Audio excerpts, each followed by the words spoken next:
27 তারিখ কার্যালয় কোন রুমে ছিল? ডিবি কার্যালয়ে প্রথমে মানে আসামিদেরকে যে জায়গায় রাখা হয় মানে গারদের মতো আর কি, ওইটাতেই রাখা হয়, যেটা আয়নাঘর বলে ওইটাতেই রাখা হয়েছিল আমাদেরকে, অনেক মানুষ একসাথে।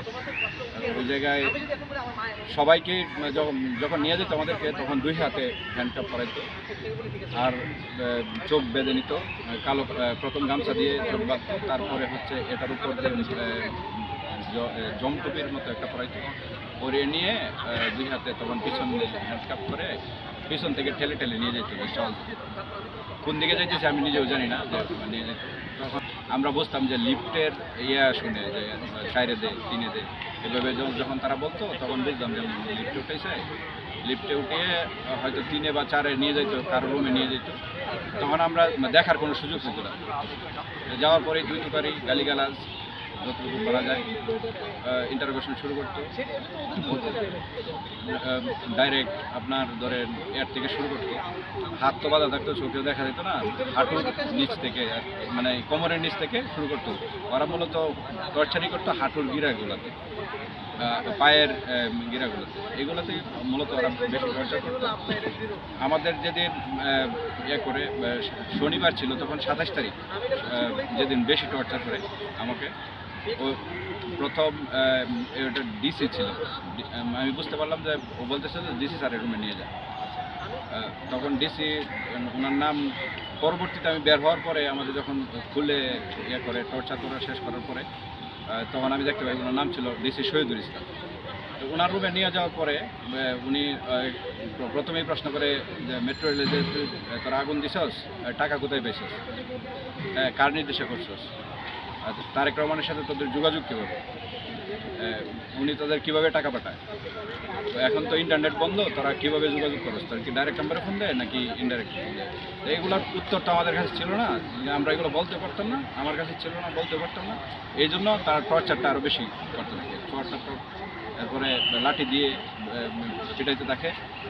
ওই দিন আমি টর্চার করতে করতে এক সময় আমি পড়ে যাওয়ার টর্চার করে পানির জন্য করি, আর্তনাদ করি, পানিও দেয় না। তারপরে বলে ওদের মধ্যে থেকে একজন বলে যে স্যার ওর দায়িত্বটা আমার দেন, ওই স্বীকার করবে, ওর 14 গোষ্ঠী স্বীকার করবে, ওর বাবাও স্বীকার করবে, এভাবে বলে তখন 2 জন ধরে নিয়ে আসে, বের করে নিয়ে আসে। এর পরবর্তীতে আমার সাথে আরও 3টা ছোটো ভাই ছিল, আমাদের একসাথে 4 জনকে অ্যারেস্ট করে।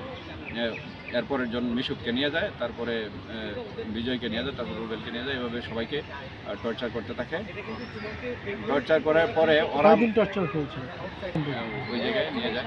তখন আমরা হাঁটাই আর কি, ওরা তখন আমি হাঁটতে পারতেছিলাম না। অনেকেই মানে প্রশ্ন করতে চায় সাংবাদিক যে আপনারা কি টর্চার করছে, কিন্তু ওরা ওই প্রশ্নগুলো করতে দেয় না আমাদেরকে নিয়ে। তখন করে তার পরবর্তীতে আমাদেরকে এখানে করার পরে মিডিয়ার ট্রায়াল দেওয়ার পরে হারুন নিজে করে যে আমরা সব কিছু স্বীকার করছি, মানে ওদের মতো করে মন করা একটা দিয়ে দেয় যে আমাকে মাস্টারমাইন্ড মানে যে মেট্রো রেলে আগুন দেওয়ার মূল মাস্টারমাইন্ড আবুল তালুকদার, ছাত্রদলের যুগ্ম সম্পাদক, এইভাবে একটা হেডলাইন চলে আসে। এবং ওই দিনের 28 তারিখের সকল পত্রিকায়, সকল মিডিয়াতেও এটা ছিল, করছে।